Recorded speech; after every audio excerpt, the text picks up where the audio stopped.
Workplace Champions is made possible by Workday.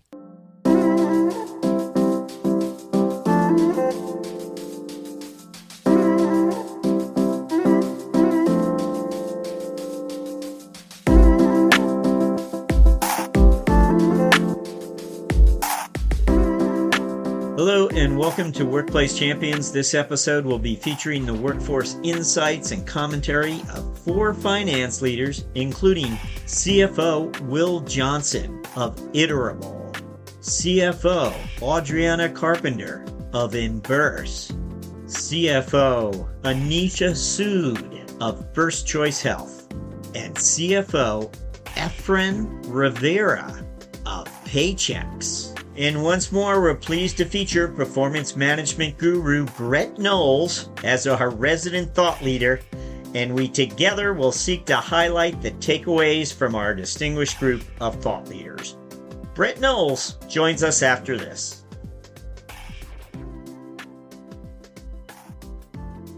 In a world that's always changing, one thing never does: your need to adapt, your need to evolve, your need to grow. That's why we built Workday, a single finance, HR, and planning system that can change as your needs change and evolve as the world evolves. To learn how Workday is helping mid-size organizations embrace the future with confidence, visit us at workday.com.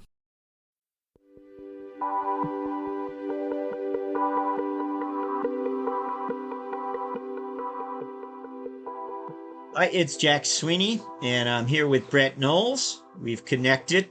Brett's in Korea this week, and it's good to connect with you, Brett. And as always, I shared my clips with you ahead of time. I thought these were a pretty thoughtful group that we've got for you this week, this episode. What did you make of them?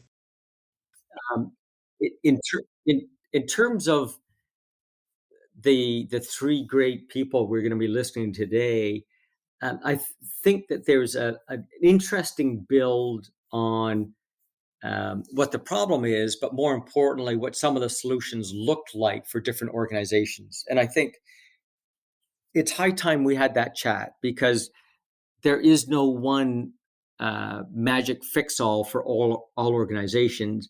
And there's kind of a smorgasbord that everyone that listens needs to shop a la carte and figure out what might work for their organization. So I think as we listen to the clips, we'll gradually begin building some of those tricks and techniques that might be useful for your organization. Are we ready? Are we ready to feature our first workplace champion? Well, so let me pose a question for you first, or maybe second in this case, being good at mathematics. Certainly, the interviews, Jack, that you've brought recently are much deeper and richer in HR. So here's the question. Is it that you're working these opportunities harder in the HR side, or is there a growing recognition within finance about the importance of human capital in their businesses? Well, you saw how informed Will Johnson was. And he's a good example of someone who, well, you know what? He really is spending some time with his chief people officer. I keep saying that, raising that as a question. Are you spending more time with your chief people officer? Do you remember having these conversations 10 years ago when you were CFO of this company? Yeah. Isn't this a little different? Aren't you getting a little deeper? In a way, my question to your question, is sort of how could they say no, I'm not? I don't leave them any other alternative, frankly. So I think I'm in some way creating a bias there. Yeah. You could be. I don't think, even as you phrased it as you did, people would be hesitant to say no, or certainly not if they wanted to be provocative. So it's not, some question that there's only one answer or you'll get drawn and quartered. People could say, no, I'm not spending more time. But a lot of research indicates people are, and the answers you're getting are definitely deeper than the answers you're getting a year ago. I would agree with that. That's what's kind of, for me, sort of as a reporter, you get excited when you feel like, wow, there's a extra layer of detail here that this finance leader just only a few years ago probably would be unprepared to share or to feel obligated to share. And in some ways, what I've been trying to say is that this is a perfect example of where finance leadership needs to step up and begin sharing its point of view and demonstrating leadership in the talent equation. As we talk about the broadening role of the CFO for the last 20 years, where is there an example of it? Well, here, and particularly in the aftermath of COVID, where everyone's mind suddenly turned to the circumstances surrounding the workforce. So, one of the great legacies of COVID will be how finance leaders have stepped up and extended that leadership, whereas some are slow and they're always going to be laggards, and perhaps some finance leaders have advanced in other areas. And the customer relationship is a good example of an area where finance leadership has really broadened.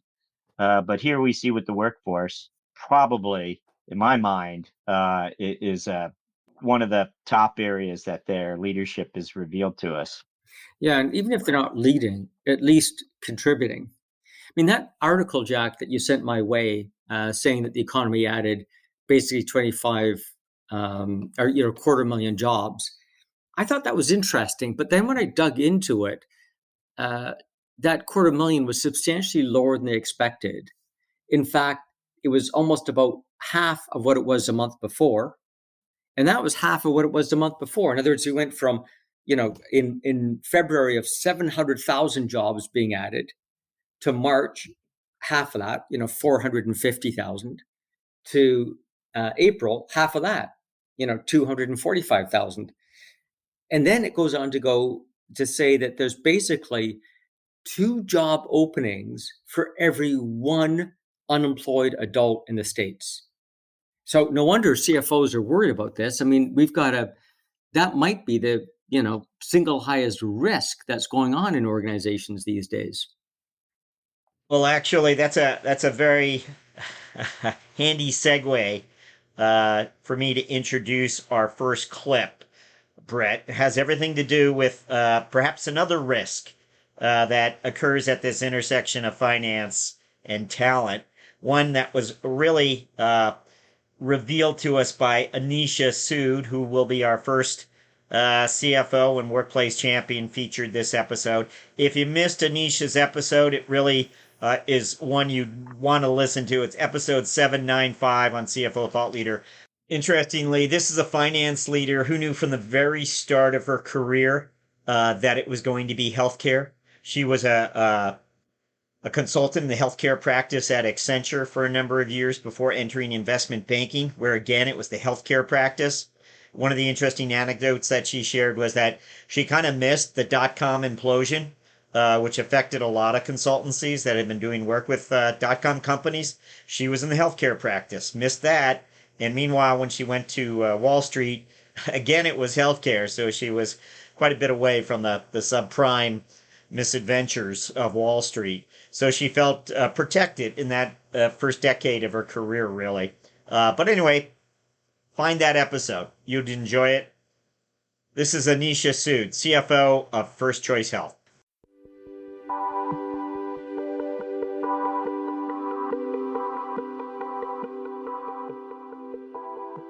Yeah, I don't think there is a company today that is not facing a talent challenge. I'd say we're lucky. We don't feel like we've had the turnover that we've seen kind of other industries have, but we feel it from our clients and we feel it from our partners.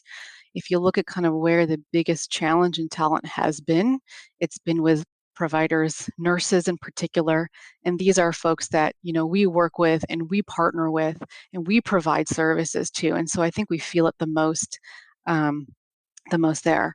So our goal is to be as helpful as we can to our clients, to pick up as much work as we can, to make their lives as easy as possible while they're sort of having these staffing challenges. I can tell you for us personally, the length of time to hire has gone up exponentially. And so you may have an open role for months more, quarters more than you've had it in the times past. And so I think that's always a challenge because you want the folks that you're looking for. You've selected, that skill set. You need that skill set to be able to build. We most recently were demonstrating to our board of directors that we are, ahead of budget from an operating income standpoint for I think it was for February. And we said, but you know what? It's not a good thing.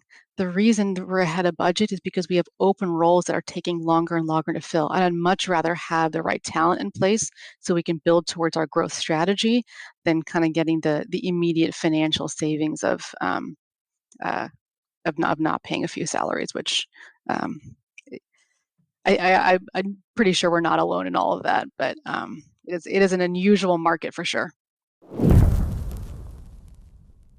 We think of culture as really being the biggest component in terms of retention of existing employees. And a lot of that comes from us as individual managers. What are we doing to have conversations with individuals? What are we doing to understand what their career development goals are? What are we doing to create an environment that is welcoming and comfortable and a place that people want to come back to work? And I think that's why we've been so lucky to see fairly low turnover from our existing employees. We're not the biggest company. We're not going to be, a large tech company and have sort of those resources, but we do provide a wonderful place to work. We're flexible with our employees, but it's the work of each individual manager understanding that at an individual level that really I think will set us apart in having that sustainability of workforce over time.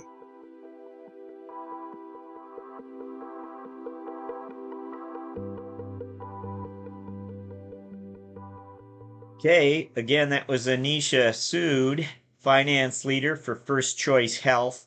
And as I mentioned my segue, you were highlighting what a risk this talent situation poses. And Anisha drew our attention to this other risk, which I don't think we think of right away, but companies might be misguided into believing that they're being very profitable. But the fact is they have all these holes in their hiring. They can't fill jobs.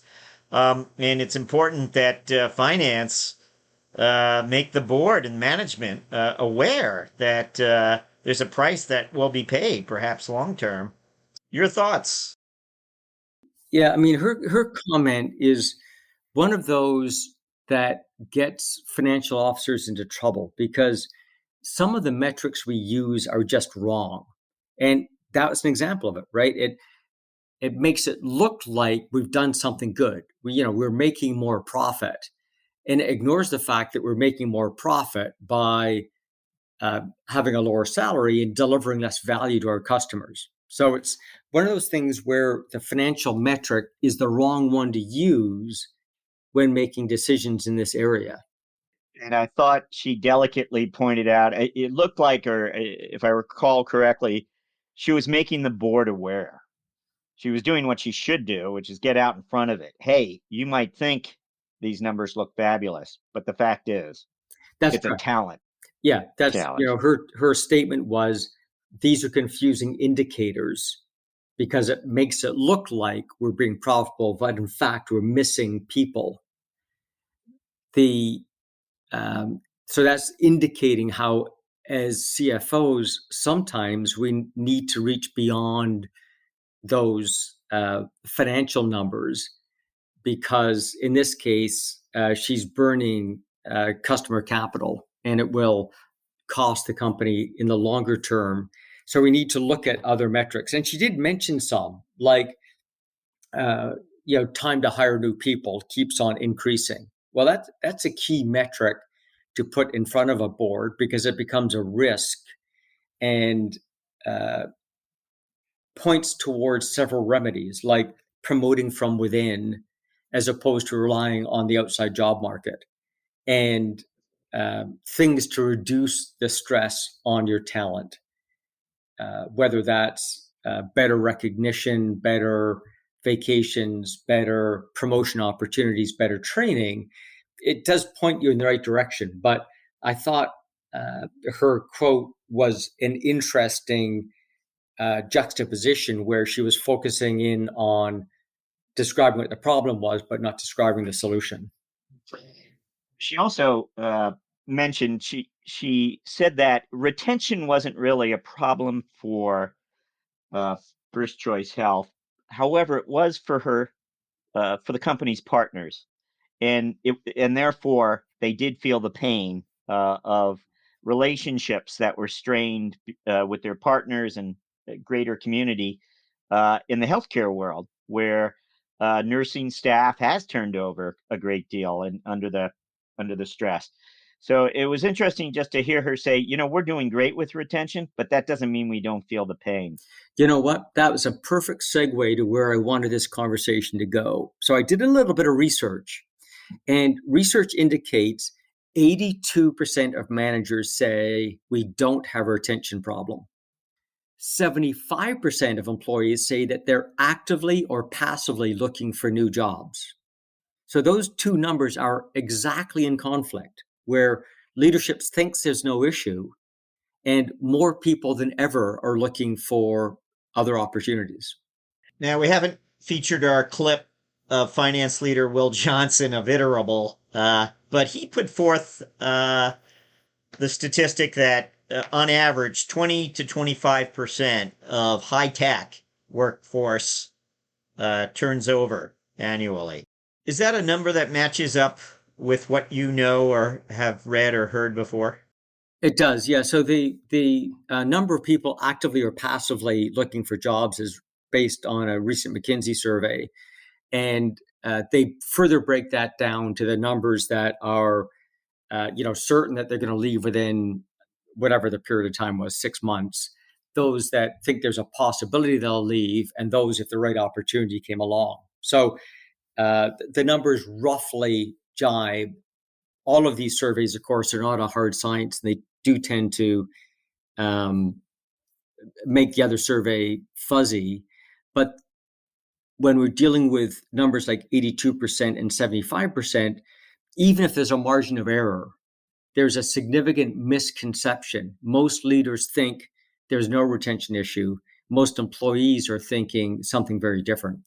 Well, Anisha isn't alone. Will Johnson also believes that his company, Iterable, is addressing the retention challenge correctly and is well below average. On the intro that you just gave about how she was lucky enough to miss two of the big recent stressors, it's interesting how she ended up in the exact dead center of the most recent stressor, and that is people in healthcare, right? People in healthcare have been stressed through the pandemic because of the incredible stress that's been put on them, both in terms of being drawn into the pandemic and helping us out, but also not being able to do the jobs that they had chosen, whether that was curing cancer or pediatrics, whatever it might be. We're pulling all these resources into healthcare, and there's been more mental breakdowns and more stress in that industry than there has been in any other history, any other job in the history of us tracking mental health issues. So none of us are bulletproof. Sooner or later, it seems that every industry, every sector ends up getting caught into one of this, stressful periods. True, and it's if you're a finance executive who has built your career over a period of decades, there's no escape. It will find you. I think I've mentioned Will Johnson twice already, but I'm gonna throw a curveball here, and our next clip will be Audriana Carpenter, CFO of Ember. Audriana came aboard Ember in the not too distant past.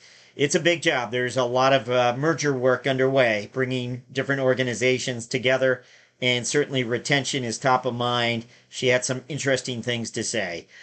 This is Audriana Carpenter, CFO of Ember.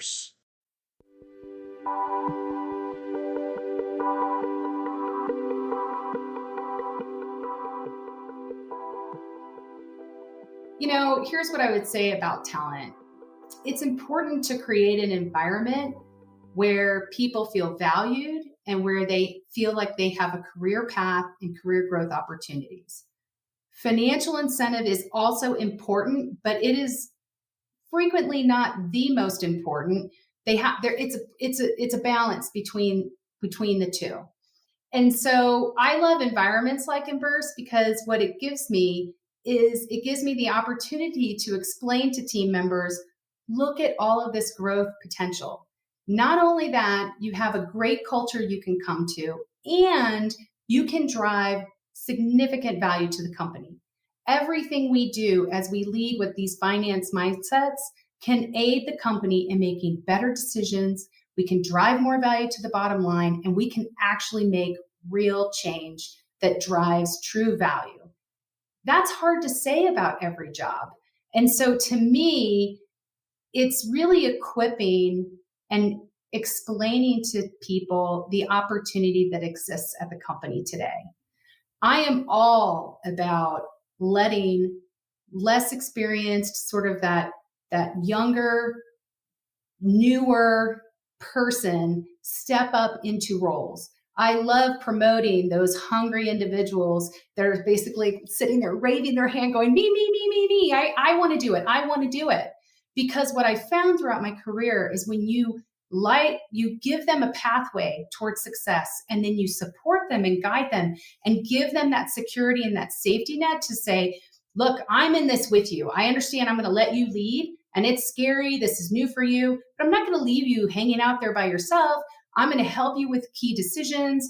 I will be there if a wrong decision's made. I will back you. I'm not going to leave you out on the limb by yourself, right? And so you have this safe environment of growth, and when you provide that type of environment, wow, watch these individuals. They just light up. They love it, and by then it just feeds on itself.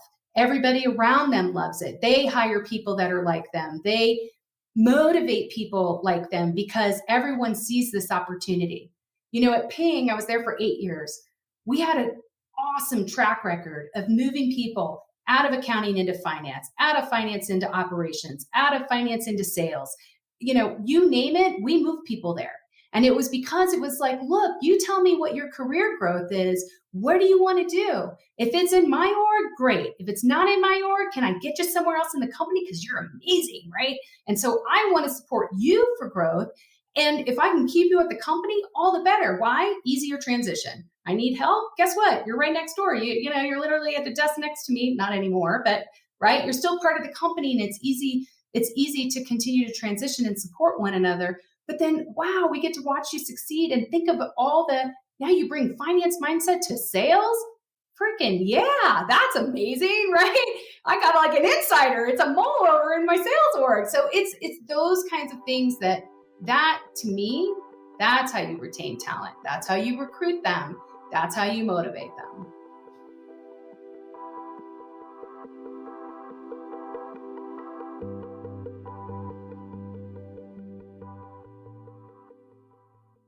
Well, Audriana's main takeaway for me, of course, is promotion from within. Seems so obvious, but I don't think every organization is as attentive as it needs to be as to the opportunities to follow through and make it happen. But Brett, what do you make of what Audriana had to share? Yeah, I think she just provided buckets full of great value. I mean, her opening premise was about we need to create value and create an environment where there's a bunch of criteria. People feel valued. They have an opportunity for career growth. They feel linked to the company culture and feel that their contribution can build the value of the business. And I thought that was a interesting set of criteria by which to assess whether we are creating that right environment for employees. But then she began to get into, as you just highlighted, Jack, that process, the whole idea that we don't have to, this becomes a manufacturing process where we take raw human talent and we provide them with the opportunity. Then we create that safe environment. And then we make sure that we hire people that fit into that culture. And then from there,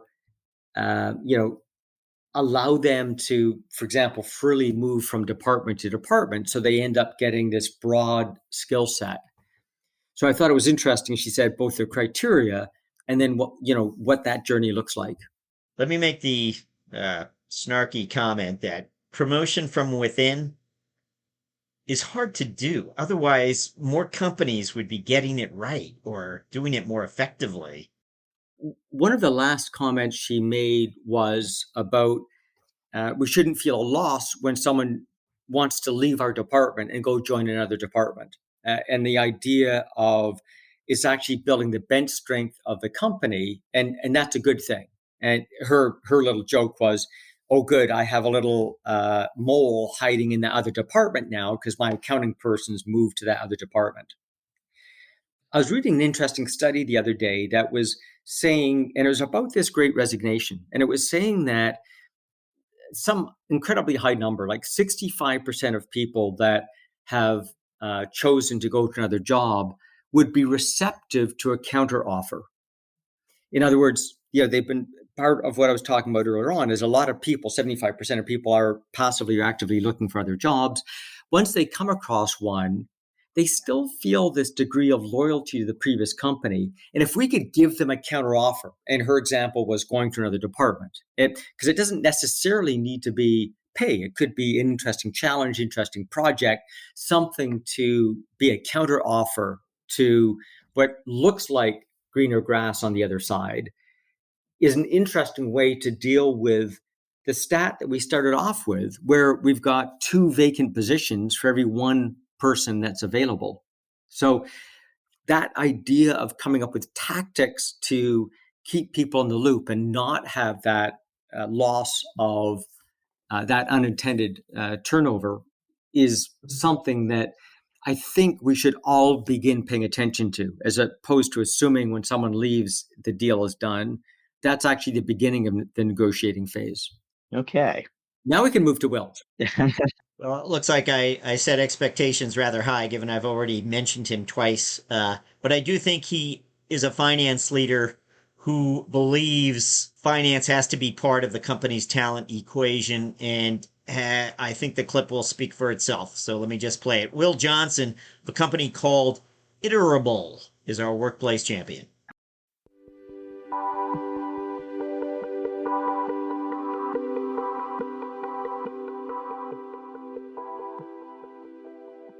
Yeah, when I think about how do we measure the health, if you will, of our iterators, our employee population, there are a number of means, of course, but when we think about the dashboard that we present to the board, and really the metrics we're most focused on, you've hit a couple: employee retention and or the counter attrition. Thankfully for us, it's run well below the industry average. I'd argue the industry average or benchmark for tech businesses like ours is somewhere between 20 and 25% annually. We are way below that. I think that's a really strength of our culture and speaks well to how well we treat our employees and the experience they have. We also engage with our employees through engagement surveys on a very regular basis. I've never been at a company that honestly spends as much time digging through those engagement surveys to glean insights, and then making sure that we as a management team really take action on the areas that are highlighted for improvement. And then the last one in terms of metric is looking at the other end of that equation, looking at folks coming in the door. So we closely monitor offer acceptance rates to ensure that, again, we're being as competitive as we can be in bringing the right folks, the right talent into Iterable. Of course, during the course of the pandemic, many organizations are certainly included. We've shifted. When you look at our workforce, we've shifted to a greater portion of the workforce being remote. And with that brings a whole set of challenges. We were admittedly a bit more location centric. Our headquarters are here in the Bay Area in San Francisco. And prior to the pandemic, we had that mindset. we are very mindful now of ensuring that whether you're an in-person, an employee in our San Francisco or our New York office, or you're remote, you're primarily engaging with your employer virtually, that the experience is close to the same as we can possibly make it. It's never going to be spot on, of course, but we've spent a lot of time thinking about that. And the work we've done, we summarize what we call the future of work. Well, what does the future of work look like for our iterators, and how can Iterable meet those employees where they are?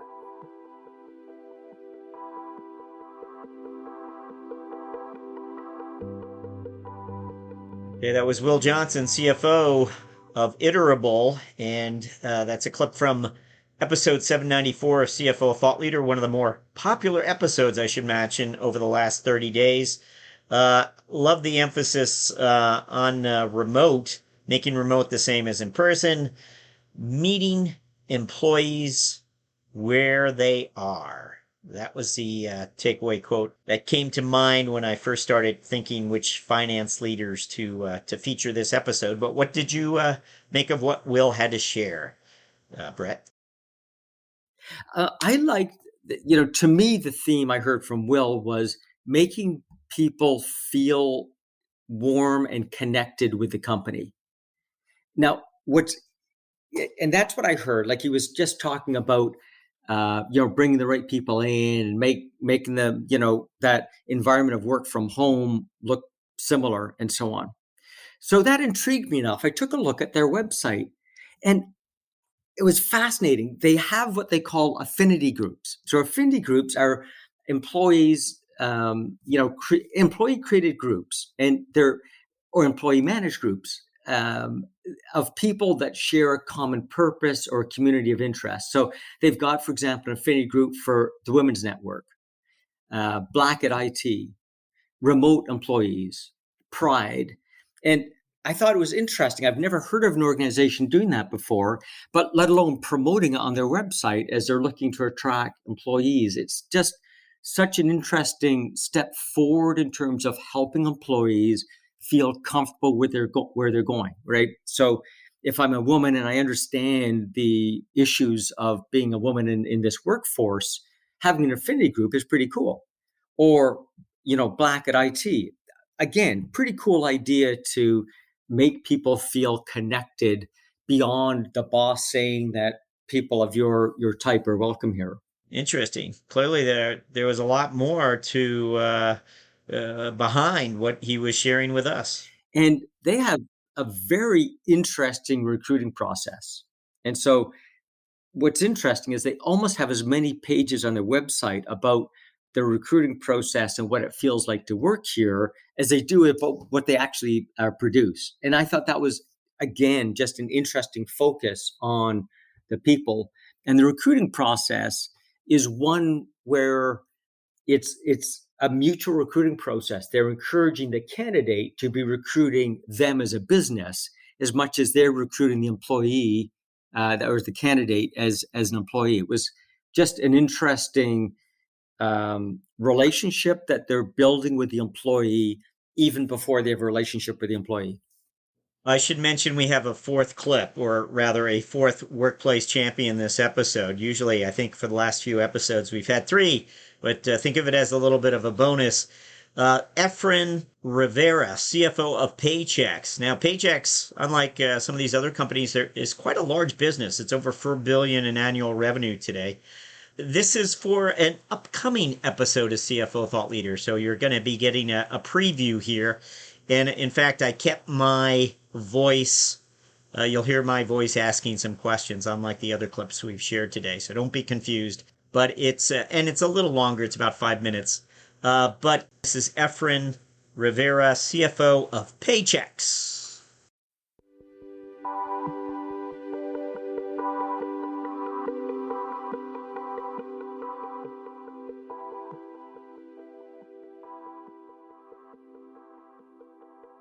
We want to talk to you about talent, and we want to understand better whether some of the recent headlines regarding the Great Resignation, talent churn has become a concern.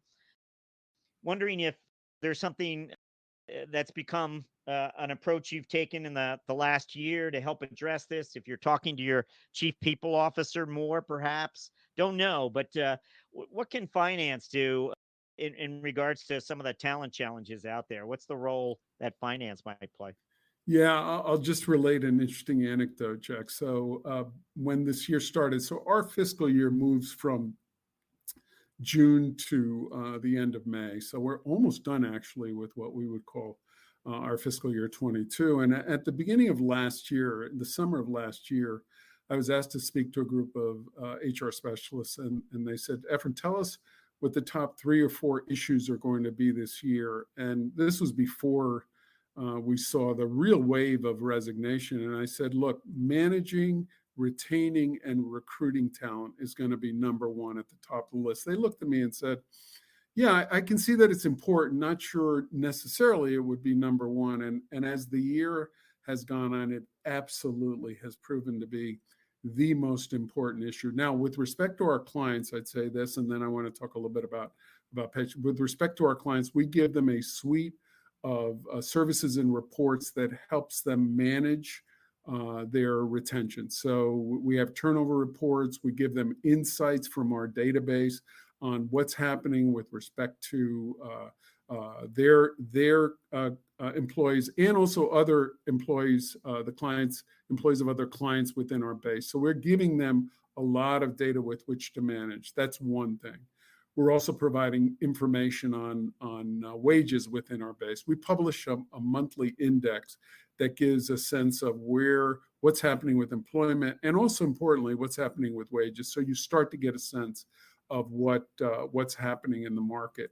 We have a partnership with small businesses, but also small and medium-sized businesses with Indeed, which is the largest client board in the world, where clients can post their jobs and get resumes of qualified candidates. So we're doing a number of things to help our clients.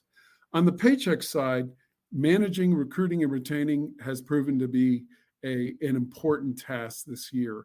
And I would say this, not surprisingly, I think if you talk to most CFOs, they'd say something similar, which is having a process and having a way to provide flexibility for employees has become paramount. Without providing that to employees, you have trouble even getting to the point where you can recruit them. So we have had to be very agile in terms of how we have structured work. We're much more remote than we used to be. We're more hybrid, I would say, than we were certainly a year and a half, 2 years ago, pre-pandemic. And we've had to pivot because that is where the workforce is right now. Will it stay that way? No one knows. But for now, that's become really, really important. And that's the way we have managed to address some of the challenges that we've had. I would say the other thing is what we've seen a trend is more of a trend towards people who are interested in part-time work. So that for our worksite employees, didn't see that as much, but it's becoming more important. There are people who simply left the workforce and don't want to come back full-time, but are willing to consider doing it on a part-time basis. And so we've adjusted our approach to be able to accommodate that. Other finance leaders, we've asked how they are measuring their workforce stability. They'll tell us they keep a close eye on employee churn. They're looking at net new hires. Is there any other number, your metric you might add to that? I'd say those are important. And I think the third, of course, is engagement. So we're launching a survey internally to make sure that the changes that we have implemented, including wage actions that we have taken, are hitting the mark and creating the right level of engagement. After all, we're both a technology business and also with an important service component. If our employees do not feel like they're well taken care of, it's difficult for them to take care of our clients, and that's an important way in which we add value in the company. Just to touch on engagement with you, learning and development versus wages.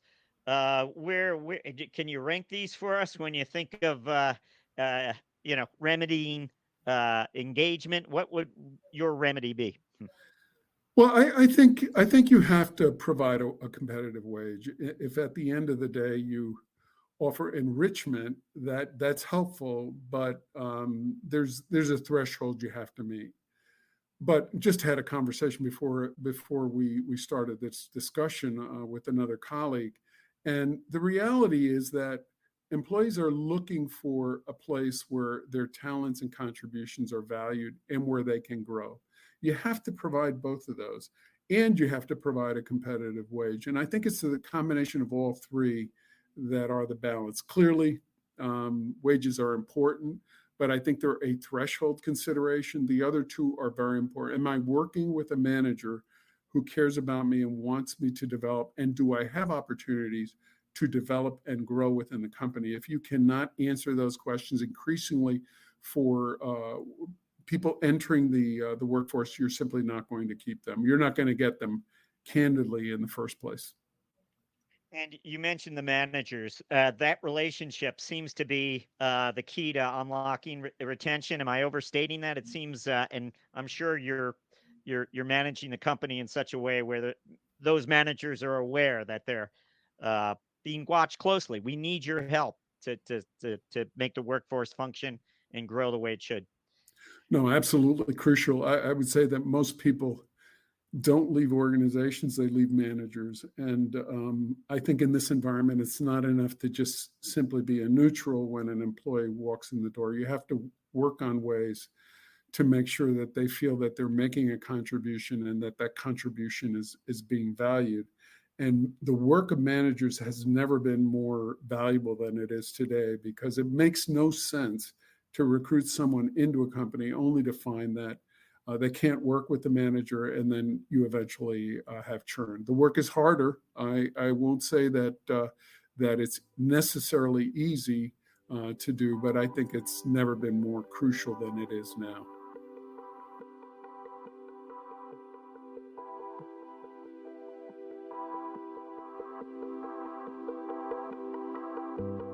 Yeah, there's no question that Efren is passionate about how this helps organizations perform better. I thought Efren started off with the standard stuff that we've heard many other people talking about in terms of, in his case, the data that he provides for HR, or the data that HR needs about turnover rates and comparability of wages and stuff like that. What I thought was interesting in the early part of his conversation is, how, of course, he's observing more people want a hybrid work environment. That is now becoming a common statement. But the next one is fascinating. More people want part-time work. And I thought that was that. Yeah. What I was surprised by that, and I didn't quite understand. Well, what is that a reflection of? Well, that's an interesting point, right? Because all of a sudden it makes you scratch your head and you go, that's an interesting trend, because it's kind of like half the resignation. Like I don't want to completely resign from the workforce, but on the other hand, I don't want to dedicate my entire life to working. So maybe there's this hybrid work that he's talking about is a different type of hybrid. It's not half work, half in the office, half at home. It's half time. So I thought that was interesting, because that opens up a whole other pool of labor that you could get to. If you could figure out how to make your job available part-time and made that a component of work, that would be an interesting way, again, to deal with this overall theme of there's 2 open positions for every 1 person that's available. That is interesting. It's sort of like I like half my job. Yeah, well, it's not necessarily that. It's an accident and it's an unrelated story, but I learned early, just through my personal life, that there's a huge wealth of knowledge and capability hanging out in the place in the public school parking lot, a play field. And I learned that as I'm dropping my kids off to school and talking to the other parents. There's all these parents, they're moms and dads that are staying at home with their kid who've got, all sorts of great talent and work experience, but they've decided to stay home with their kid. But once the kid's in class, they've got about 4 or 6 hours of available time. That's a part-time job. So you've got this huge pool of highly capable people who've chosen for lifestyle reasons to be stay-at-home parents, who actually, with the technology and the acceptance of a hybrid work environment that we've been forced to accept in the last 2 years, suddenly they become another resource to help us fill that capacity gap. Well, here's something from this morning's New York Times. Almost half of mothers with young children who left the workforce cited childcare as a reason for the move, according to a survey by the consulting firm McKinsey & Company and Marshall Plan for Moms, in an article titled "More Access to Childcare Could Relieve Talent Crunch." That's all part of the same story, right? There's a bunch of, what's the equation look like? We've got 2 open positions for every one that's available. We have we've been forced into building a hybrid work capability across all of our businesses, and now we're stumbling over. There's a growing need for part-time workers, says Efren, who's an expert in this area. And there's a pool of people like stay-at-home moms or stay-at-home dads, which are readily available if you can form your work to be in this hybrid environment and part-time. I think we've almost solved world peace here. Well, if not, certainly some of the labor issues that many organizations are experiencing.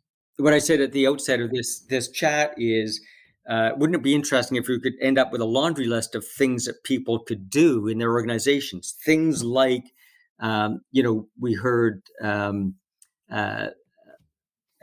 Ms. Carpenter talk about in terms of people transferring inside the organization from department to department. Will talking about these affinity groups and helping people feel connected. Efren talking about this idea of part-time work and us getting access to this other pool of capital, of human capital. So I think we've given your listeners a smorgasbord of options to think about. No one can take this as a recipe. I'm going to do this, I'm going to do that. But they're all ideas to break some of the stagnant thinking we have about how do I solve this human capital crisis that we're finding ourselves in. Crisis is the right word, isn't it? But it seems to be getting to a tipping point in terms of the mindset and how organizations manage their people. It's changing before our eyes, and within the next 18 months, the practices look like they're going to be retooled, and time-tested policies are going to give way. I'm not sure about your math. I'm thinking if there's 2 open positions for every 1 incumbent, we're well past the tipping point. We are definitely at the crisis point.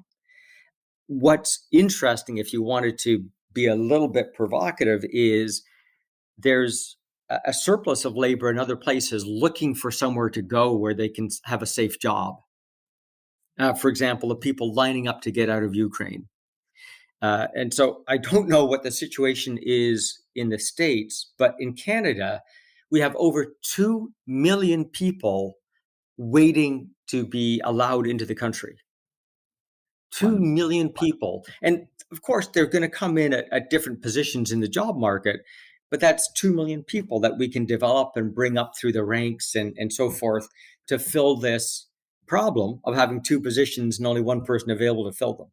So we have to not only think of creative ways to solve the problem within the incumbents we have immediately available, but society has to find a way, because obviously if we can't find those jobs here, we're going to get back to doing them outside the country. Well, we're going to have to leave it there, Brett, I'm afraid. But if ever there was a time to put a spotlight on the intersection of finance and talent. This is the time. And I'm looking forward to future episodes here. We are definitely having a conversation that's relevant to a broad swath of industry at large, and both finance and human capital experts. This is prime time. So thanks again for helping us do just that.